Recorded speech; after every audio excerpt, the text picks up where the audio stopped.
Jazz FM, I'm Chris Phillips. We're here at Alfa Jazz Festival in Lviv, in Ukraine. I'm with China Moses. Yes. Hey, one of our good friends. Yes. And China, we just saw you on stage, and one of the things that struck me at the end there was you created a real party vibe there. You love that, don't you? Yeah, it's all about the party. I think it's really important. I mean, you ask people to sit there and listen to your music, and you try to help them get into the different ambiances of each song, but at the end you got to give some release. Yeah. You know, and so we always ask people to sing and start dancing, because that's what music is. That's what music always has been, and that's what even jazz is. You know, it's the immediate response of body and emotion to the notes. I think you found a genuine hit in your song Running. We've been playing it on Jazz FM. You had the Thank whole you so auditorium much. here jumping up and down to that. Yeah. You've also got other reflective songs that really kind of expose your soul, like Breaking Point. You made a comment on stage about growing up with a famous mum, Yeah. and people kind of seeing you, first of all, through the filter of Dee Dee Bridgewater, your Yeah. famous jazz singing ma. Although you gave her major props and love, as Oh my ever, gosh. of course. Of course. So tell us a little bit more about the emotion behind that and the other songs on the album. Well, Breaking Point, it's about this woman that I met who's really, really gorgeous, and I judged her. When I saw her, I had like this very woman reaction, like who she thinks she is, and I didn't even know the woman, you know. And I'm here making a snap judgment on her. And we talked, and she told me her story, and it inspired me to write the lyrics. But as I was writing the lyrics, I actually realized that I was kind of talking about myself, and that it's a universal feeling to feel misjudged. And I've been misjudged my whole entire life. My mom is amazing. Dee Dee Bridgewater is an amazing woman. She's been a wonderful mother. She is the reason why I'm singing. She's the one who pushed me into singing. She told me that I had talent, and I looked at her, I was like, really, Mom? I don't think so. And she was like, you write these great songs. She's like, you're a songwriter. You're not a jazz singer. You're like a singer-songwriter of soul and jazz, and you have to find your way. So it took me 20 years to find my sound.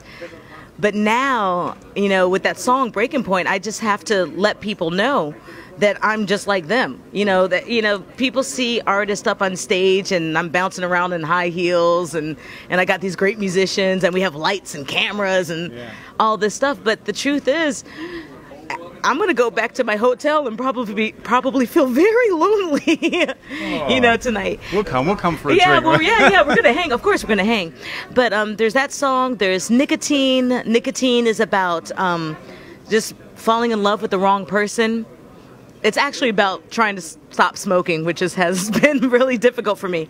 But the metaphor is that how can you want something that you know is bad for you? Lobby Call is just a song that I wanted to sound like a classic jazz standard, you know, with a verse and Smokey Jazz Club. And it's just talking about that wonderful emotion that we have. We get so excited. We're so blessed to be musicians and to travel the world and to bring joy to people, you know. And when we get together after, you know, the lights are gone, the audience is gone, you know, we're having our beer. There's that moment where we think back to, like, oh my gosh, can we do that again? Can we do that concert over? Not because we think there's something wrong with that concert. It's just that the energy and the vibe and communicating with other human beings is the best. Yeah, you can see that. It flows through you. So we've got the groove and the party, we've got the love, a little bit of politics. Mention no names. There was a song that isn't on your album that reflects the situation back home in America that you're not too happy about, right? No, you're bringing the message out. That's good. I never wanted to be the artist that, you know, gives lessons on stage. I prefer to, like, tell my story and hope my story resonates with somebody else's, because once you finish a song, once you finish an album and it's out, it doesn't belong to you anymore. It's everybody else's. But my part of town, it just came up, and it's kind of like my man in the mirror song, you know. It's not about me pointing fingers to who's to blame. It's about how much I can make a change as one person. And that's why I say in the chorus, you know, I keep on telling myself I need to get up my ass and change, you know. And we have that power as individuals to make a difference. And we kind of forget about it because the world's going super fast. Nobody really cares. We're all swamped with work and families and obligations and choices. But the truth is that there is power in the people. And so that song will be on my next album.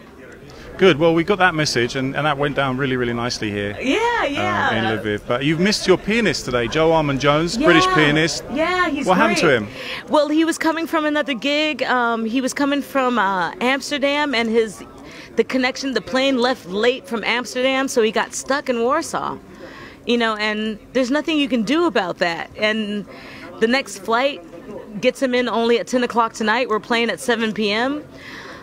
And so basically, Luigi Grasso, being the amazing person that he is, he was like, I guess I'll just play the piano. You know, we'll work this out. Piano, alto sax, baritone sax, it works. So Joe's going to join you for the rest of the tour. Yeah, Joe is with me for the rest of the tour. He's with, he's part of Ezra Collective, and he plays with Attica. Plays with everyone. He plays with a lot of people, I know. If he doesn't play with them, they don't exist. He's quite a wonderful soul. And Neil Charles on the bass, and Marius Alexa. I mean, I'm really blessed to have a really cool team that believes in my music. As a woman, it's really kind of hard. And on top of that, as a woman who doesn't play an instrument, I only play my voice.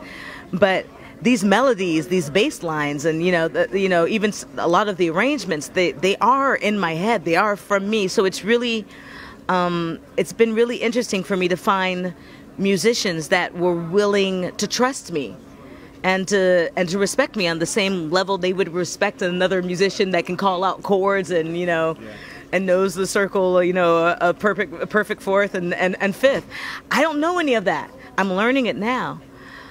But having these guys with me, they give me superpowers, and they give me the chance and the opportunity to really communicate with the audience, which is what I feel is important. Well, the enthusiasm here is palpable for jazz, for this kind of thing in Lviv. This festival is amazing. When they brought you off stage, it was like a superstar. You could have been Aretha, you could have been Chaka Khan, you could have been anyone, but you're China Moses, and they gave you a big round of applause. It was great to see. It was. I didn't even know, actually, to be honest, 2 days ago, I didn't know that we were on the headliner stage. I found out when I got here and I got my pass and it said headliner. I was like, what? I'm headliner up there with Chucho Valdez and Herbie Hancock and Chick Corea, and I'm not putting myself at their level.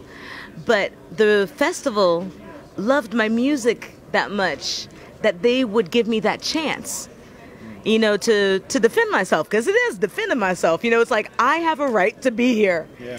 And there's not a lot of women, around. I mean, there's a lot of great female musicians, but I feel like we're still not getting, the time of day and the respect that we should be getting.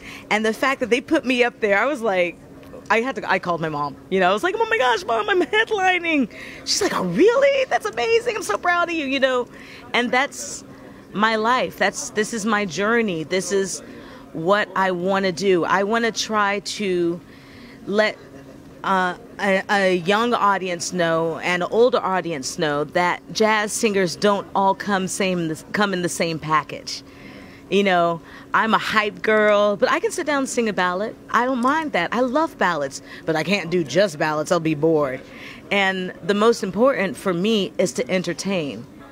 And if people walk away with joy, happiness, sweaty like me, well, then I have done a good job.